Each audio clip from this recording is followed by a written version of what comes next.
Hey everyone, it's Jill Hope here with I Shine and I Shine Wealth. I am so pleased to be with you today in our Women with Wealth series. This is episode 14. And I am here to talk to you today about this idea of how we hold on to a negative feeling or something happens that doesn't please us very much and we don't let it go.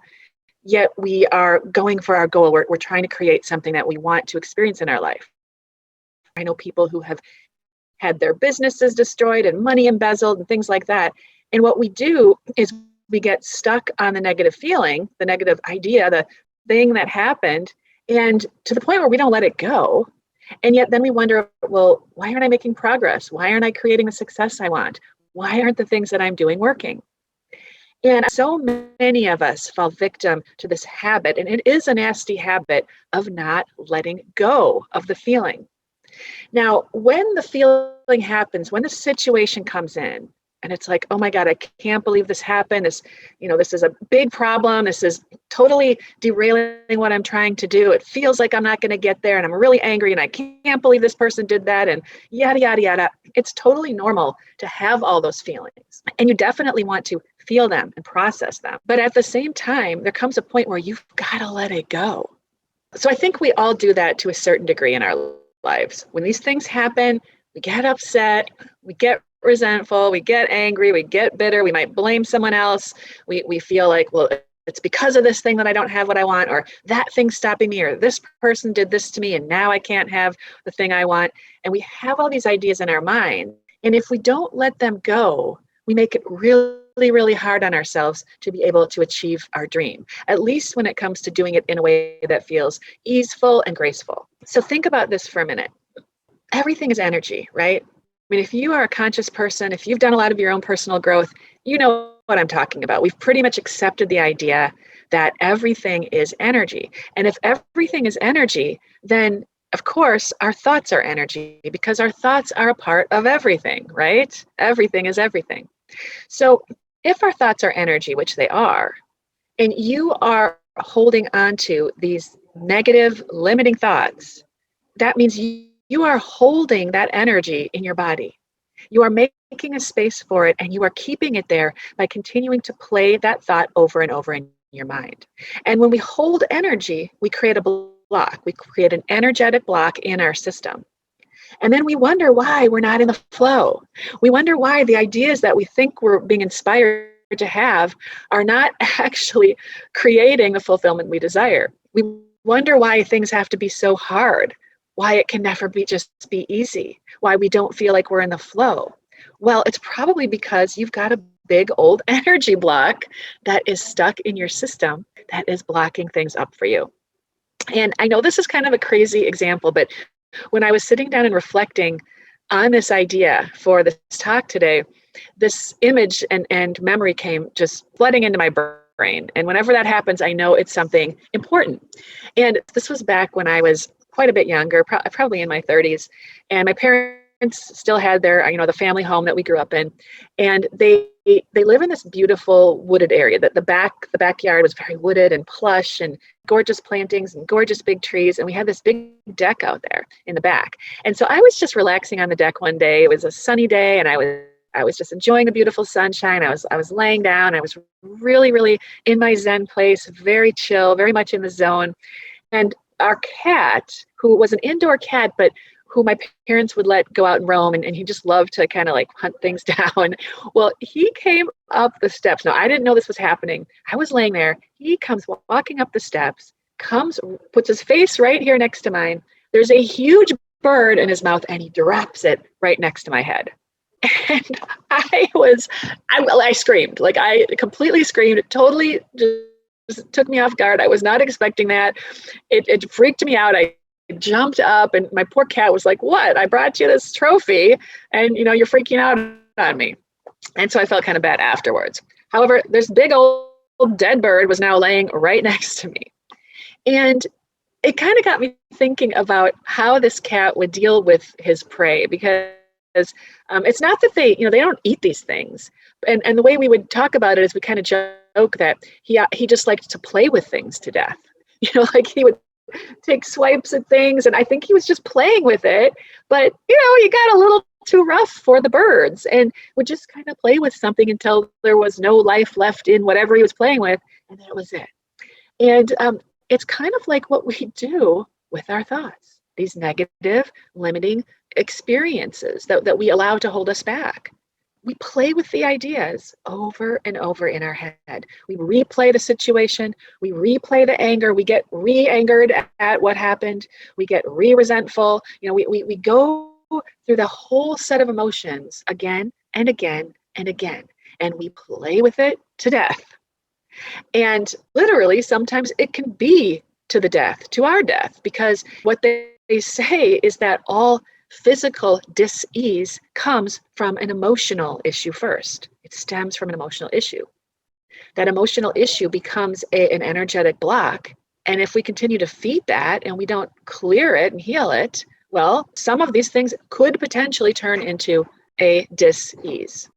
So back to the cat story for a minute here. So when this bird was just dropped down next to me, had I left that bird there, well, I didn't clean it up, right? But I made sure we got it cleaned up. I was way too freaked out. But had we just left it there, it wouldn't have been very long before the vultures came, right? Before other things that would prey on this dead animal would show up and start kind of dealing with it and doing whatever they do with it. And then there would be this carcass left there that would start rotting and start smelling. And, it's not going to be a pretty situation if we just let it sit there. So that's kind of like what's going on in our bodies when we leave these negative thoughts sitting in there like an energetic block. And just imagine then, if I were to just kind of ignore it, not do anything with it, maybe put a blanket over it, because I was having this vision of having this great dinner party later that night, and I was having it out on the beautiful deck. And so I was getting it all set up, and I had invited a bunch of people, and we had this gorgeous food, and everybody came over. There might be people that are taking a peek under the blanket and maybe losing their appetite. It might start to smell a little bit from the decay. People might not really have an appetite, and the party might not be that great because I didn't deal with this thing, this negative thought, this idea that I couldn't stop playing with, and I didn't clean up, that I didn't heal, that I didn't work through. All because I didn't clean this thing up. I didn't heal the thought. I didn't work through it. I didn't let it go. I didn't deal with it. I just left it there, covered it up, and kept focusing on what I wanted.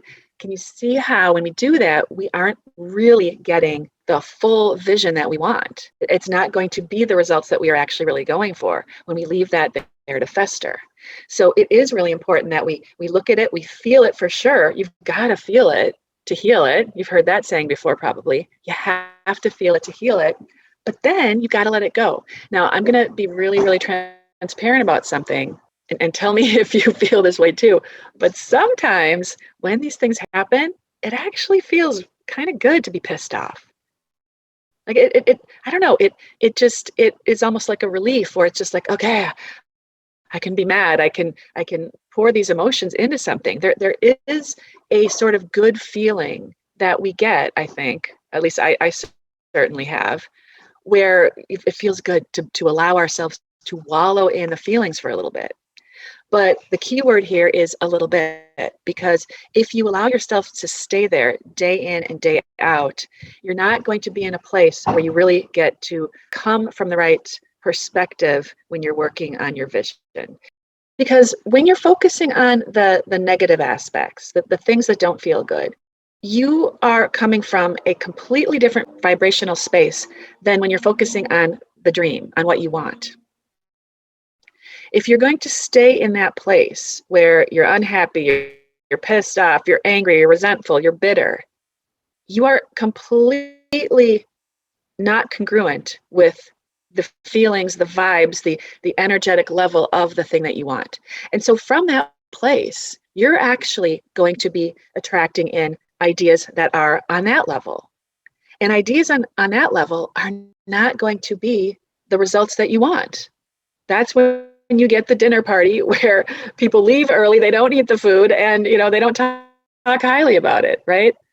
So if you want to be able to get to the destination and something comes up that derails you along the way, how we want to approach that, instead of not letting go of the negative feeling, is to look at it, feel it, process it through, allow it to be there, and let it go. And completely shift your focus then at that point to the vision. Feel it, see it, get reconnected to the vision, and then take up an action step from that place. Because if you take actions while still holding on to the limited, negative, angry feelings, those actions will not be coming from a place that is connected to your vision. In your mind, it will be, but energetically, it won't be. And it won't be effective. If you want to actually be taking the actions that are coming from the same vibrational place as your vision, you need to let go of the limiting feelings. You need to let go of that bitterness and move to the higher level vibration where your vision exists, because that's where the inspired ideas are going to be coming from. The ones that get you there, the ones that actually allow you to get the results that you desire. Why is it so hard? Why is it so hard to let go of those negative feelings? Well, it reminds me of something my mentor used to say, and I've told this story before, and so play along with me if you've already heard it, and literally play along with me, because I'm going to ask you to do something right now. So go ahead and hold your hands out in front of you. Have them cupped open as if you are ready to receive something.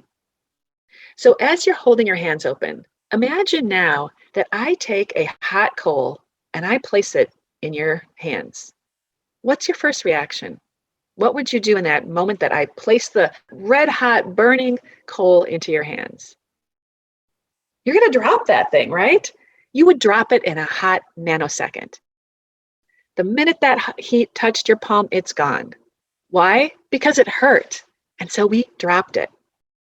But why don't we do that with other things that are painful, things that are emotionally painful? Why are those not as easy to let go as something that's physically painful?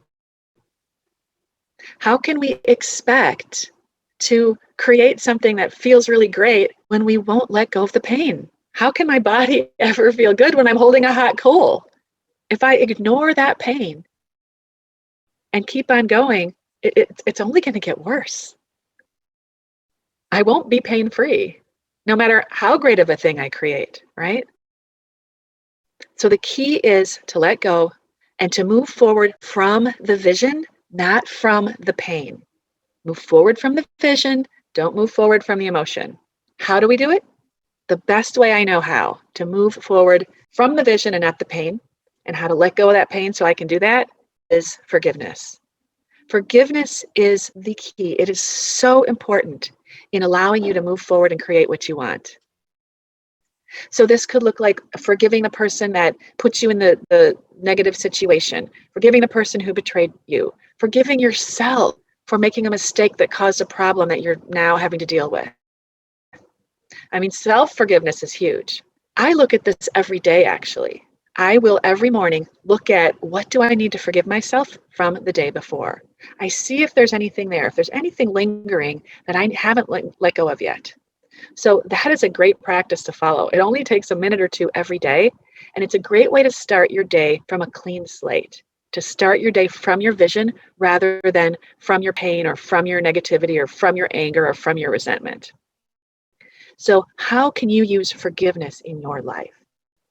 And it requires practice. Forgiveness is not easy. I am not saying it's easy, but it is absolutely essential if you want to come from the vision and let go of the pain. So here are 3 things that you can ask yourself. First is there any limiting or negative or painful thought that I am continuing to play with right now related to my vision? Is there anything that I can't let go of that might be blocking me from being a clear channel, from being in the vibration that matches the vision that I'm trying to create? Number 2, what do I want instead? If I'm dealing with this thing, what would I rather have? What would I rather experience? And how might this thing be holding me back from experiencing that? And finally, how can I let go? How can I forgive? And this one's easy and not so easy. The easy part is it's simply a decision. It's making a decision to let go, to forgive, to say, I am not willing to allow this thing, to allow this anger or resentment to keep me from living my dream. I am not willing to do that. I am hereby now making a decision to let it go. Because if I don't get to live the dream. I don't get to have the amazing dinner party. I get stuck with something that maybe in theory kind of looks like what I want, but certainly isn't the full result that I want. Certainly isn't to the degree that I really want to experience it. And once you ask yourself those questions, then you move forward with your vision, because that's when you open up to the inspired ideas, the ones that will get you on the path to where you want to go, not the ones that sort of look like they'll take you there, but they really don't get you all the way. They really aren't creating what you want. And they're not even coming from a place that is providing the right answer, because they're coming from a lower vibrational level. They're coming from a place of things that you don't really want. And then we wonder why it didn't work. Why did all these things I implemented not work? Were they coming from the right place? Were they coming from the inspired place? Or were they coming from a place of anger, frustration, or resentment? So I hope this is helpful in getting you to look at how you're operating. What are these habits in your mind that could be derailing you from getting to where you want to go and creating the big, fulfilling, beautiful results that you want and that you deserve? And if you have a really big, bold goal, you've got a vision, and you're just not sure exactly how to get there, or you suspect that you might have some habits, some self-sabotaging behaviors that are getting in your way, let's have a chat through a Money Clarity Breakthrough call. All you do is go to ishinekids.com/money clarity. You sign up for your call there. We'll get on the phone. I'll ask you about your vision. You can let me know what you think is getting in the way of you having that. I'll share my top 1 or 2 recommendations specifically based on what you've been sharing with me. And if I think I can help you beyond that, I'll let you know what that looks like. So again, it's ishinekids.com, Money Clarity, where we will look at what is getting in the way of what you want and how you can move through that in the most efficient and effective manner based on what's going on for you. And by the way, if you have ideas for future topics that you want to hear from me on, if you've got some things that are challenging you, feel free to send me that. You can either put them in the comment section in our Live Your Highest Level Life Facebook group, or you can send me an email to jill@ishinekids.com, or you can leave a comment in the comment section on my YouTube channel underneath this video, and I will definitely take those under consideration.